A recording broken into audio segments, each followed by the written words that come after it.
رات کے تقریباً 12 بج رہے تھے۔ میں روتی پیٹتی اپنے باپ کے دروازے پر واپس پہنچ گئی تھی، جس شخص سے میں نے بڑے ارمانوں کے ساتھ شادی کی تھی، جس کے ساتھ رخصت ہونے کے لیے میں اپنے باپ کے خلاف کھڑی ہوئی تھی۔ اس شخص نے شادی کی رات جو ظلم مجھ پہ ڈھایا تھا، میری کمر ٹوٹ کے رہ گئی تھی۔ کچھ ہی دیر بعد میرے باپ نے دروازہ کھولا، مجھے دیکھتے ہی سینے سے لگا لیا۔ میں پھوٹ پھوٹ کے رونے لگی، اپنے باپ سے معافی مانگنے لگی۔ ابا مجھے اندر لے کر آئے، کہنے لگے بیٹی جو کچھ بھی ہوا ہے شاید اسی میں خدا کی مرضی ہو۔ ابا کی بات سن کر میں چونک گئی۔ میں نے تو انہیں بتایا بھی نہیں تھا کہ میں دلہن بنی روتی پیٹتی واپس کیوں لوٹی ہوں۔ میں حیرت سے ابا کو دیکھنے لگی تو ایک دم ہی ابا کے چہرے کے تاثرات بدلے۔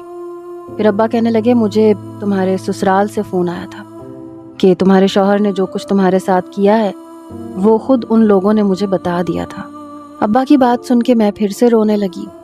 ابا سے کہا کہ مجھ سے غلطی ہو گئی، میں نے آپ کی بات نہیں مانی، اپنی پسند سے شادی کو ترجیح دی، اور دیکھیں میرے ساتھ کیا ہوا۔ مجھے بہت زیادہ شرمندگی ہو رہی تھی اور اس بات کا بھی احساس ہو رہا تھا کہ اپنی مرضی کر کے میں نے بہت بڑا نقصان اٹھایا ہے۔ میری اماں بھی چلی آئیں، انہوں نے بھی مجھے سینے سے لگایا، سمجھانے لگیں کہ پریشان نہ ہو، سب ٹھیک ہو جائے گا۔ اماں نے مجھے میرے کمرے میں پہنچا دیا، کہنے لگیں تم آرام کرو، صبح اس معاملے پہ بات کریں گے۔ اماں کے جانے کے بعد میں ایسے ہی بستر پہ لیٹ گئی، لیکن نیند کہاں آنی تھی۔ میری تو پوری کی پوری زندگی برباد ہو گئی تھی، اور وہ بھی ایک ایسے شخص کے ہاتھوں جس سے میں نے دیوانوں کی طرح محبت کی تھی۔ میں نے آنکھیں بند کی تو کچھ دیر پہلے کا منظر میری آنکھوں کے سامنے لہرانے لگا۔ میں دلہن بنی بیٹھی تھی، میرے ارد گرد ہر طرف پھول ہی پھول تھے۔ میں اپنے شوہر محسن کا انتظار کر رہی تھی، اور پھر جب وہ کمرے میں آیا تو میرے دل کی دھڑکنیں رکنے لگیں۔ اس لمحے کا تو میں نے کتنے مہینوں سے بے صبری سے انتظار کیا تھا، کیونکہ میں اور محسن ایک ساتھ یونیورسٹی میں پڑھتے تھے، وہیں سے ہماری محبت کی شروعات ہوئی تھی۔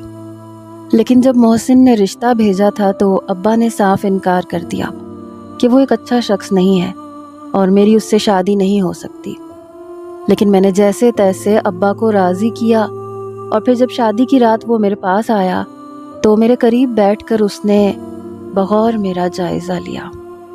پھر کہنے لگا میں تم سے بہت محبت کرتا ہوں، اس بات میں کوئی شک نہیں ہے کہ میرے دل میں تمہارے لیے کتنے جذبات ہیں۔